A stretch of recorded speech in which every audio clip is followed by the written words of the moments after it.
Sa ganyang sistema, ito yung panghuhula ko, no? Hindi ko alam kung tatama pa kasi matagal na ako din nanguhula sa Quiapo eh. Isang kuto. Amazing! Oh, sa mga gusto magpahula dyan, PM lang po, no? Pero huwag nyo kalimutan mag-follow. Sa inyo na yung palad nyo. No, pahula na kayo. Joke lang.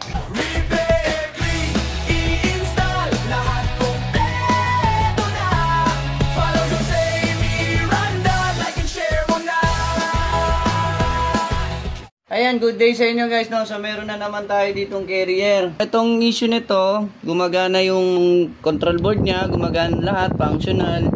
Then biglang magsha-shutdown. Then ang issue niya is E1. Ngayon, yung sabi nung technician, yung indicator light dito, banda, nagbi-blink. Tapos biglang mawawala.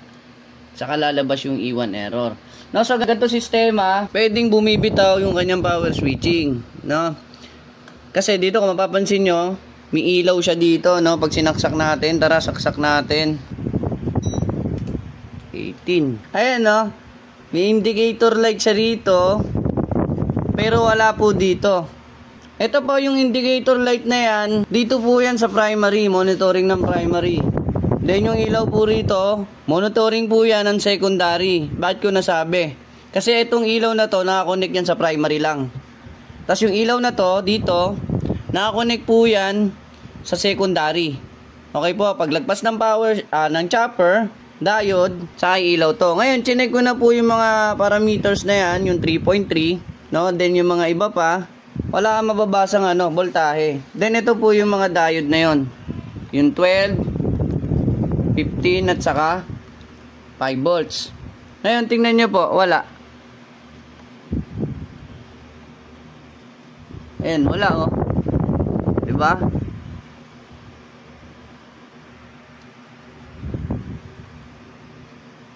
Ayan. So ito kasing customer natin galing pa po ng Pampanga. Gagamit tayo ng panghuhula, no?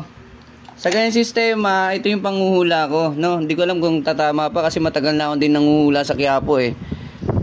Etong na yan, capacitor na yan. Palitan natin yan. No, diretso. Then check na rin natin to. Baka may problema rin itong mga to. Kasi yan po yung mga requirements ng power switching.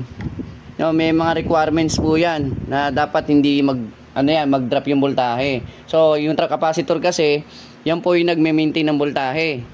So, ngayon sa ganyan, tulad dito, SMD, hindi ko ma-identify kung ano value niyan. Kasi SMD yan eh. Pero ito, mamamonitor mo yan. Bawa, nakalagay. 47 UF po yan. Ito 47 din. Pero sa SMD, diretso palit po yan. So ngayon gagamit tayo ng panghuhula. Pero tignan ko, tatama. Diba? Napapalitan natin yan. Hintayin natin maubos yung 300 DC. Ayan yung ilaw. Wala tayong pan-discharge eh, no?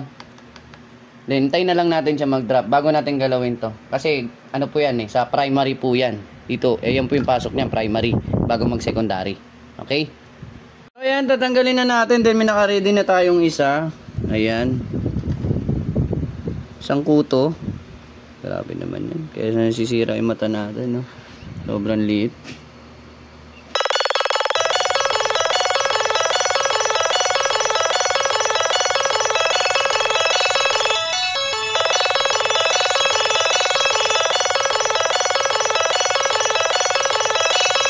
Ayan, sinaksak na natin, no?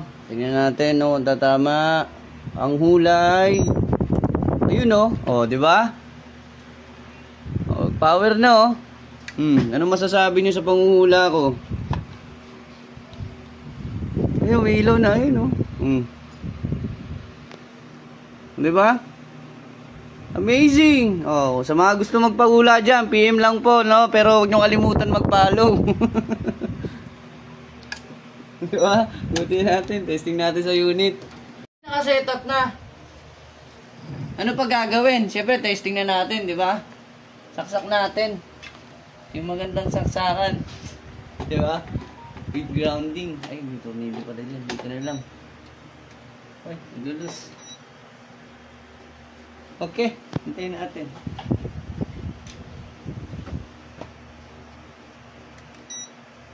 Ano yun, may power talaga, oh.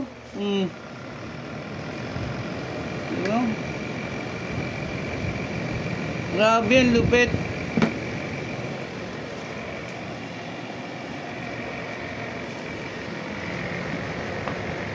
Tayo natin mag-start yung compressor.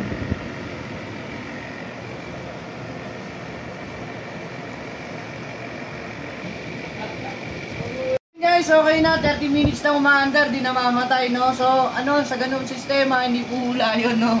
Correction lang po. Nagbibiro lang ako. Ganito po kasi yan. Kapag wala pong output dito sa chopper, ayan dito, diyan sa mga diode na yan, ito kasi output niyan. Pag wala pong output diyan, nandito po ang problema sa power switching section, no? So yun lang po.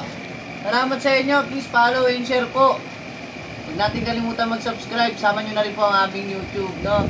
Then ito, sa inyo na yung palad nyo, no? Pahula na kayo. Joke lang. Sige po, God bless.